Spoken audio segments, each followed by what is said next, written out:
Tom Reeves, how are you? Good, Jim. How are you? Really good. Good to see you. It was a Good, while ago. It man. was 2017. I was looking back as when I was in Nashville last time when we met That's right. finally, Right. all those years. Oh, I'm looking at the couch you were sitting on right there. So, Right. There you go. Very cool. Well, thanks for taking a few minutes. I'm talking to Continentals or former Continentals all the time. And when you ask, what role did the Continentals experience play in your life, you get a lot of really interesting stories. And I know from talking to you that it meant something to you too. So oh, no doubt about it. tell me about that. Uh, really, it was it. It has a two faceted answer from me. One is a professional side of things, and the other would be the spiritual side of things. But really, Continentals back in the '70s for me, it launched my whole career. Um, it it allowed me to see what the possibilities were. And it's kind of like anything that you do, regardless of whether it's music or banking, or you're a lawyer, you're a surgeon, unless you go and see what other people are doing, and you see things at the highest level, then really no matter how much talent you have, you don't really know what the possibilities are. Right.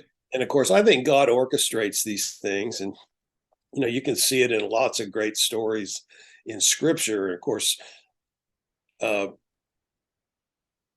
those dots connecting throughout your career Right. only come clear to you when you get this age. At the time, you're just putting one foot in front of another. But Continentals was really the opportunity to break out of a little bitty town in Kansas. Uh, it pulled me out of what I already knew wasn't my path, which was a lot of journeyman playing in nightclubs and music Yeah. theater there. And there wasn't anything really wrong with that.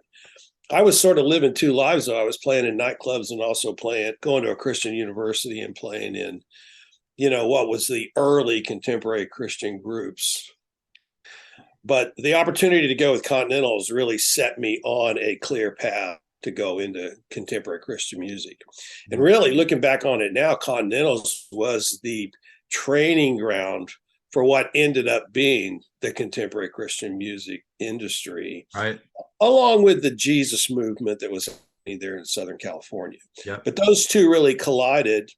And unlike today, which, we can talk about this later, but there was an opportunity there to go and do something and use your talents for God, and it be really, really good, and it be really, really organized, and it be really planned carefully with great people, and you're exposed to giants right out of the gate. Now, for me, that was a key thing, because I really didn't know what was happening out there until I went and saw it. Right. I mean, literally, it was the first time I ever loaded my drum kit onto an airplane and took it any place. And the next thing I know, I'm in LA uh, on a bus on the way to Azusa Pacific College for Right. rehearsal.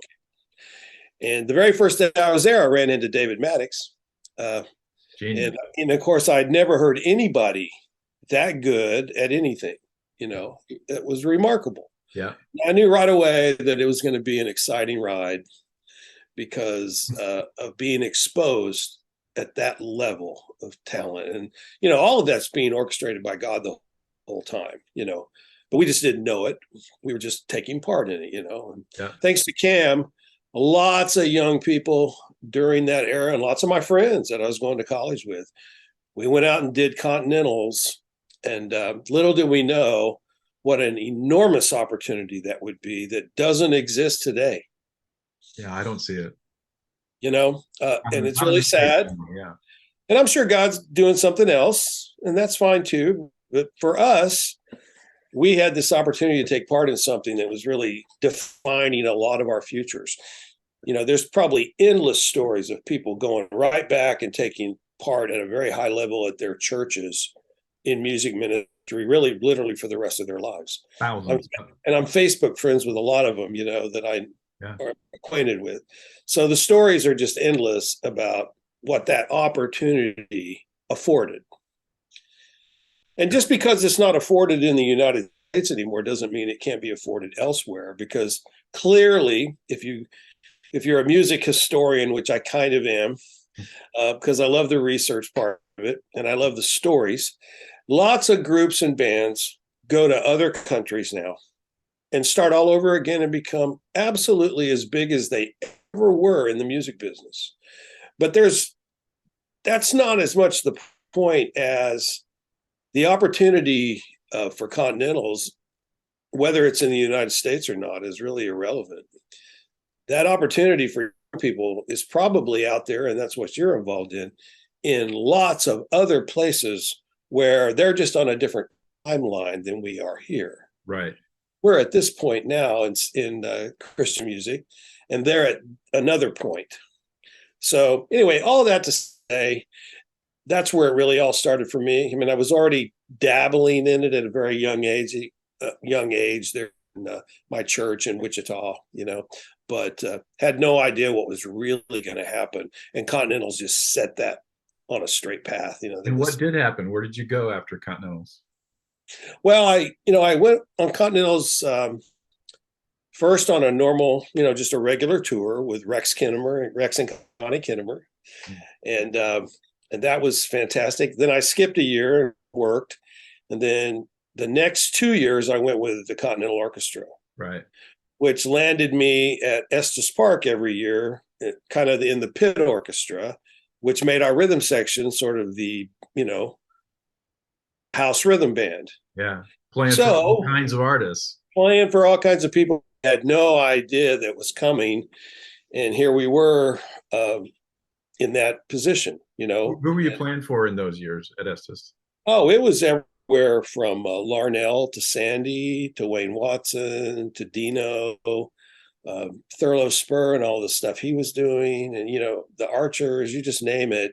Anybody that brought their charts to Estes and handed them out to the orchestra, we were playing with. So it wasn't that we were handpicked. It's just we were the house band, Yeah. Anyway, the reason I'm telling that story is because back in that time, we didn't have the internet. The way you got to do the next thing was by being visible. Yeah. That's why the opportunity at Continentals was so relevant. We were visible in the band, and people that were looking for Christian musicians to go to the next level of touring or that next thing as you got a little bit older, right, and more experience. Yeah. Those people were there at Estes, and we were there at Estes. So you kind of were like, it's like a basketball player going to an AAU tournament, Suddenly there's people there that might take you to the next step. Yeah. And that's exactly what happened at Estes Park for me. I got an opportunity to meet the guys from Truth at Estes Park from Continentals. And the next thing I know, I'm in Truth. And I won't tell that whole story. Right.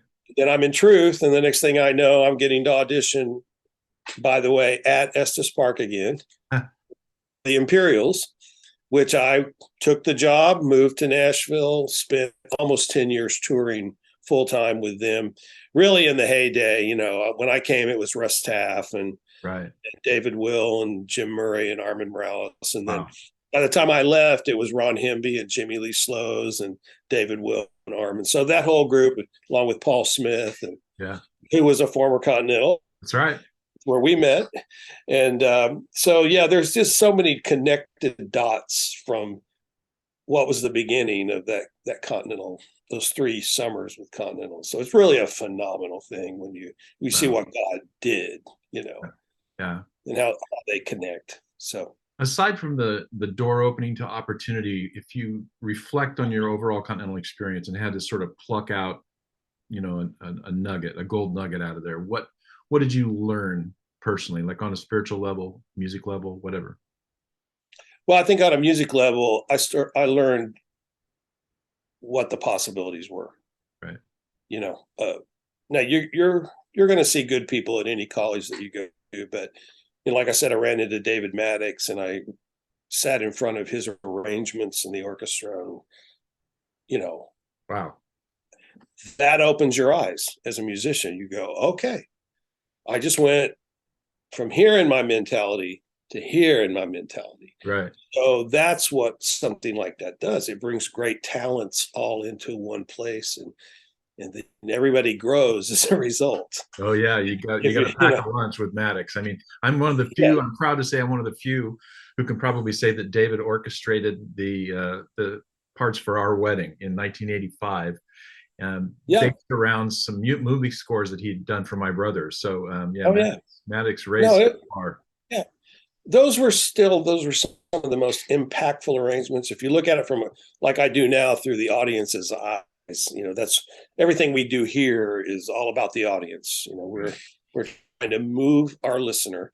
But if you just think about those arrangements, David just knew he just could move the mountain with musical notes. Yeah. And Yeah. but really experiencing that and seeing it take place live as well as reading it off the page, those are giant steps towards ultimately ended up in the music business for my whole career. Right. So, and spiritually, I was already on a pretty solid path. I became a Christian as a junior high student and had great youth leadership in church and whatnot. I was going to a Christian college. But by the time I went on that Continental tour, there was a lot of forks in the road confronting me because, again, not to in any way take credit for my gift. At the time, I was really playing a lot, and I was considered, one of the guys maybe to call for this or that. So I knew I was kind of on a path with my instrument. It's not you're approaching it from any kind of vanity. You just know that you're working hard and you're getting somewhere, right? Yeah. So when I ran into Rex and Connie Kinnemer, though, I was introduced to really what was evangelism for the first time. They were teaching us during the day, not the whole day, just an hour here, hour.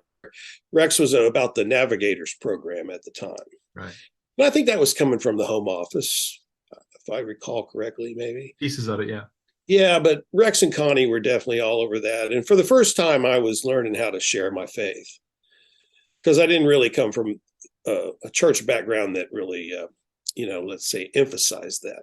Yeah. So at any rate, that was probably a major eye opener.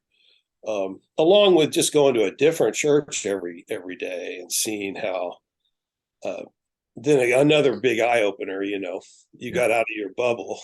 Yeah. And you find out that not everybody thinks the same, not everybody does exactly the same thing. And those are both incredibly eye openers, not to mention the European exposure, because I've ended up being in Europe almost every year of my career now with either playing as a band member or as a producer in another entertainment industry I'm involved in. So right.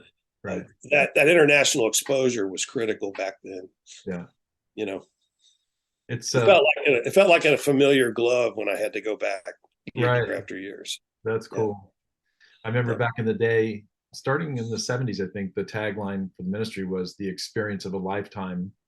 And for me, I invert that, and for me, it's a lifetime of experience. It really has opened up, not just in Continentals, but has opened up elsewhere, film and various things for me, just like it has for you. So, absolutely, yeah, that's really cool, really cool. Yeah. I got to tell you, the first time I heard you play was 77 at the Shrine Auditorium. It was the big finale concert in Los Angeles at the end of the tour in August of 77, and you were extraordinary. You'll think it's funny, but I came out of there going, I've never heard drums with that kind of depth of tone. Like the whole concert was overshadowed for me because of the drum sound was so good. Well, thank you. It was really really great, and your playing was just extraordinary. So it was amazing to see such a sight, that many tours in one place. Yeah, I forget how many that is, a dozen or so, I imagine. So yeah, we saw it. We had a hint of it in Rotterdam. Yeah. At the European final, and then the one in LA was crazy. Yeah, for sure. Well, a lot of great experiences. I appreciate you taking a few minutes out of the day just to talk a little bit, and Oh, absolutely. hope we have a chance to connect again next time I'm in Nashville. So, I'll bet we will. Have you ever wished you could gift your life-changing Continental experience to someone else? Well, you can. Your monthly giving can make a huge impact for our teams all over the world. Did you know that this year, we'll have more than 20 Continental groups on the road, communicating in 7 different languages? The Continental story goes on, so keep writing your part of it by being on our support team. And our groups will say thank you in 7 different languages. All over the world, God's Spirit